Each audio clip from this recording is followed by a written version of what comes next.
Hello, నేను మీ doctor Kareddy Sridhar Reddy. నేను general laparoscopic and laser surgeon, treatment range హాస్పిటల్లో కన్సల్టెంట్గా వర్క్ చేస్తున్నాను. హలో అండి, నేను doctor Vinay Kumar, consultant general and laser surgeon. నేను ట్రీట్మెంట్ రేంజ్ హాస్పిటల్లో వర్క్ చేస్తున్నాను. సో ఈరోజు మనం చూస్తే అంగం యొక్క ముందల చర్మం ఏదైతే ఉంటుందో దాన్ని ఫోర్ స్కిన్ అంటాం, దాన్ని ప్రొఫ్యూజన్ స్కిన్ అంటుంటాం. దీనివల్ల ఎటువంటి ప్రాబ్లమ్స్ వస్తాయి?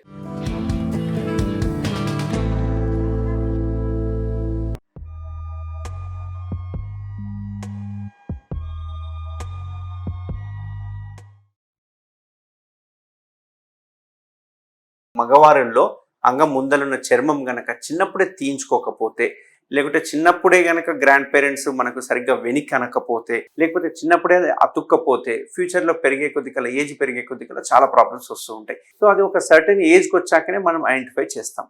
సో ఇందులో ముఖ్యంగా మనము చెప్పుకోదగ్గ డిసీజ్ ఏంటంటే ఫైమోసిస్. ఈ ఫైమోసిస్ అంటే ఏంటి అంటే అంగం యొక్క ముందలున్న చర్మం ఏదైతే ఉందో ఫ్రీగా మూవ్ కావాలి. ఎంత ఫ్రీగా అంటే వెనక్కి స్లైడ్ అయిపోవాలి ఈజీగా. అయితే చాలామంది ఏంటంటే చిన్నప్పుడు అంటే అంగం చిన్నగా ఉన్నప్పుడు స్లైడ్ అవుతుంది కదా, సరిపోతుంది అని అనుకుంటారు. బట్ ఇక్కడ ఇంపార్టెంట్ ఏంటంటే అంగం చిన్నగా ఉన్నప్పుడు స్లైడ్ చేసేది మనం శుభ్రం చేసుకోవడానికి. బట్ అంగం పెద్దగా అయిన తర్వాత అంటే అంగ స్తంభన అయిన తర్వాత, ఎరెక్షన్ అయిన తర్వాత కూడా అంగం అనేది స్మూత్గా వెనక్కి ఆ చర్మం అనేది ఫ్రీగా మూవ్ అవ్వాలి. అట్లా ఫ్రీగా మూవ్ కాకపోతే రేపు సెక్షువల్ ఇంటర్కోర్స్ అప్పుడు కావచ్చు, కలిసినప్పుడు విపరీతమైన పెయిన్ రావడము, ఒక్కొక్కసారి బ్లీడింగ్ అవ్వడము, పెయిన్ఫుల్ తోటి ఎరెక్షన్స్ ఆగిపోవడము, ఎర్లీ ప్రీమెచ్యూర్ ఎజాక్యులేషన్ రావడం, ఇట్లాంటివన్నీ చూస్తుంటాం. దీన్నే ఫైమోసిస్ అంటాం.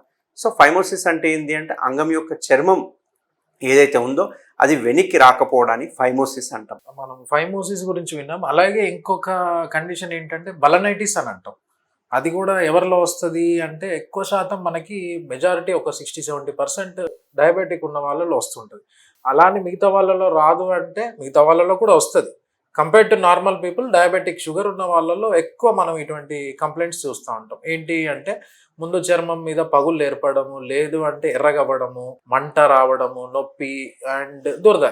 ఈ కండిషన్స్ మనము ఉన్నట్టయితే మనం వెంటనే డాక్టర్ని కన్సల్ట్ అవ్వడం మంచిది.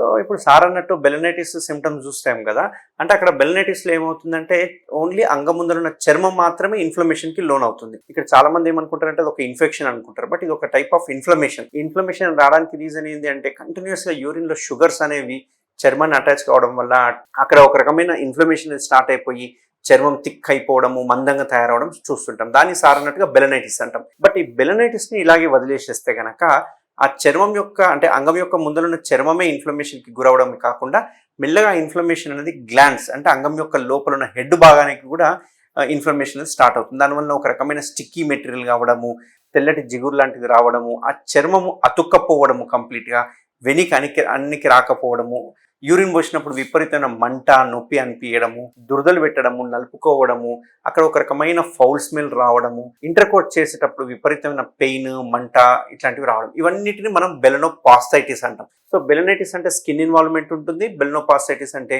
లోపల యొక్క గ్లాండ్స్ భాగం కూడా ఇన్వాల్వ్ అయ్యి ఉంటుంది అంటే దాన్ని బెలనోపాస్థైటిస్ అంటాం. అలాగే ఇంకొక కండిషన్ ఏంటంటే మనం బిఎక్సో అంటాం. దాన్ని ఎలాబరేట్ చేయాలంటే బలనైటిస్ జీరోటా ఆబ్లిటరెన్స్ అంటాం. దీంట్లో మనం మెయిన్గా చూడడం ఏంటంటే ఆ ముందున్న చర్మం మనకు ఫోర్ స్కిన్ అనేది వైట్ కలర్ ఉంటుంది అనమాట. కలర్ వైటిష్గా మారడము, చర్మం మందం అవ్వడము, కొన్నిసార్లు ఏంటంటే ఆ చర్మము లోపల గ్లాండ్స్ అనే దానికి అతుకులు ఏర్పడతాయి. దీన్నే మనం బిఎక్సో అంటాం. ఇది ఇన్ఫెక్షన్ వల్ల రావచ్చు, కొన్ని సందర్భాల్లో ఏమంటే ఆటో ఇమ్యూన్ అంటాం, కుటుంబ పరంగా కూడా రావచ్చు. ఈ బిఎక్సో అనేది మనం ఈ బలనైటిస్, బలనోపాస్థైటిస్ కంటే కొంచెం సీరియస్ కండిషన్. దీన్ని ఇలాగే వదిలేసాం అనుకోండి, మనకి ఫ్యూచర్లో అది క్యాన్సర్గా మారే ప్రమాదం ఉంటుంది అనమాట.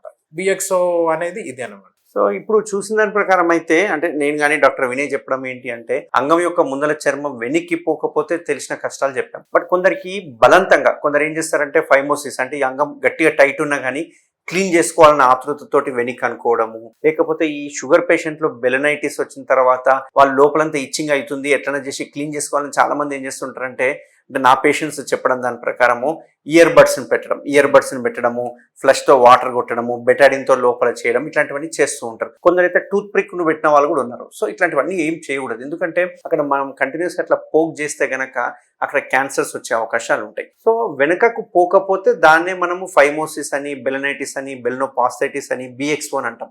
బట్ ఆతృతతోటి చర్మం వెనక్కి అన్న తర్వాత, లేకుంటే ఫస్ట్ టైం ఇంటర్కోర్స్ చేసేటప్పుడు టైట్గా ఉండి చూసుకోకుండా ఫోర్స్ఫుల్గా ఇంటర్కోర్స్ చేస్తే ఓసారి చర్మం అనేది వెనక్కి వచ్చేస్తుంది. ఆ వెనక్కి వచ్చిన స్కిన్ ఏదైతే ఉందో టైట్ అయిపోతుంది, మళ్ళీ ముందరికి రాదు. ఇట్లా ముందరికి రాకుండా ఆ ఏరియాలో ఒక బెలూన్ ఉబ్బినట్టు నీళ్ళ ఏదో బెలూన్ ఉబ్బినట్టుగా చుట్టూ బెలూన్ లాగా ఉబ్బుతూ ఉంటుంది అన్నట్టు. దీన్ని మనం పారాఫైమోసిస్ అంటాం.